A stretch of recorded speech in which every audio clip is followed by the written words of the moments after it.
like, subscribe, and leave a comment. So here's your review of AEW Full Gear 2024.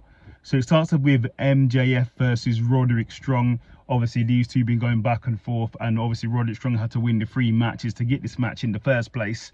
Really good match. Go and watch it. It was a back and forth match. It seemed to be MJF was taking it sort of in his stride in the match, but in the end, MJF got the victory by armbar. So congratulations to MJF. Then we had a physical match. It was Will Ospreay versus Carl Fletcher. Really good match. He had some really bad moves in there, like I don't even know what you call it. The sort of the suplex on the turnbuckle is a crazy finish.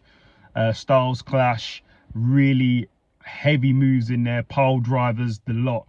In the end, after a hard fought match, Carl Fletcher picks up the victory. Then we have the AEW Tag Team Championships on the line in a 4-way. Private Party versus the Outrunners versus the Kings of the Throne, Black Throne I should say, versus the Acclaimed. Really good match. Go and watch it. Obviously these are some of the top teams in AEW, bar the Young Bucks not being there, and FTR. Really good match, but in the end, Private Party defend their title. Then we have Takeshita versus Ricochet for the International Championship. Really good match. Obviously these two know each other really well. Ricochet's came into AEW and stormed it, but in the end, Tanoski got the victory. Then we have Jay White versus Hangman Adam Page. These two know each other very well. They've fought multiple times, with Jay White getting the advantage. In the end, Jay White still has that advantage because he got the victory. Then we have the TNT Championship on the line. Jack Perry versus Daniel Garcia. Really good match. Go and watch it. Obviously these are two great wrestlers. Daniel Garcia put on a bit of a wrestling clinic, and in the end, and new TNT champion Daniel Garcia. Congratulations to him. Then we have Mariah May and Mina having a champagne party, and as you know, it went south, it went sour, and now they're probably going to fight each other soon.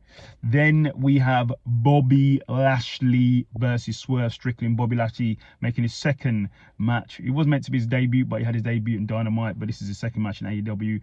This was a dominant match for Bobby Lashley. He just took out Swerve Strickland, took him out, took him down, spear, hurt lock. That was it.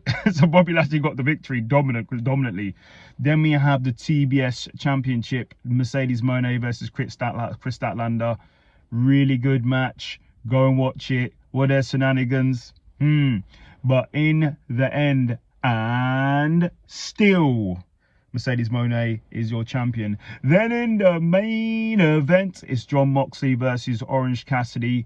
Really good match for the AEW World Championship. Obviously, the Death Riders come down. Obviously, the conglomeration come down. Obviously, interference, foreign objects, all of that. But in the end, and still, your AEW World Champion, Jon Moxley.